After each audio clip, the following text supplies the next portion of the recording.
Hi, I'm Chris. Thanks for spending time with me today. So, I've mentioned in the past that I did a lot, I still do a lot of traveling, but there was a time period when I was traveling extensively. And I watched a lot of Food Network TV and learned a lot of things during that time period. And one of them was a recipe for tuna casserole that Rachel Way had done. And it had never dawned on me to use fresh tuna in tuna casserole before, and it gave me an entirely new spin on how to make tuna casserole. So basically I take fresh tuna and poach it in white wine.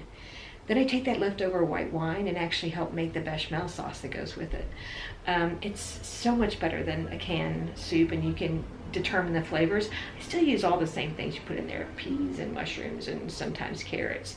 So yeah, this is my take on tuna casserole.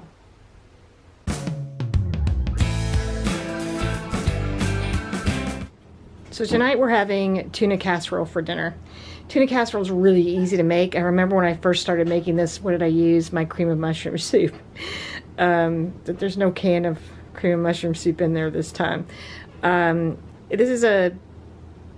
first learned about part of this process from watching a Rachel Ray show. And she was making tuna casserole and basically saw how easy it is. So first I have my piece of tuna. And I'm going to take my piece of tuna and I'm going to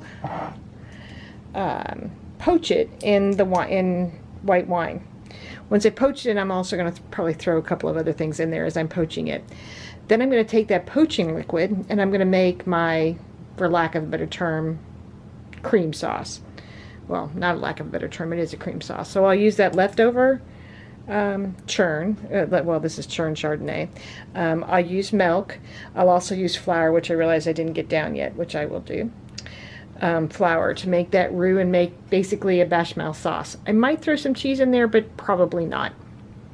Then I'm also going to saute an onion. Carrots aren't traditionally in tuna casserole, but I have a big thing about colors, and it can be pretty white looking, so I like to add a couple of carrots for that. And then I'm really lucky because there was fresh peas in my market today. I love using fresh peas. I'll throw fresh peas in there, and then of course I'm going to use mushrooms because you can't have tuna casserole without mushrooms. Now I wash my mushrooms in a colander, and a lot of people are going to say, what? Who does that?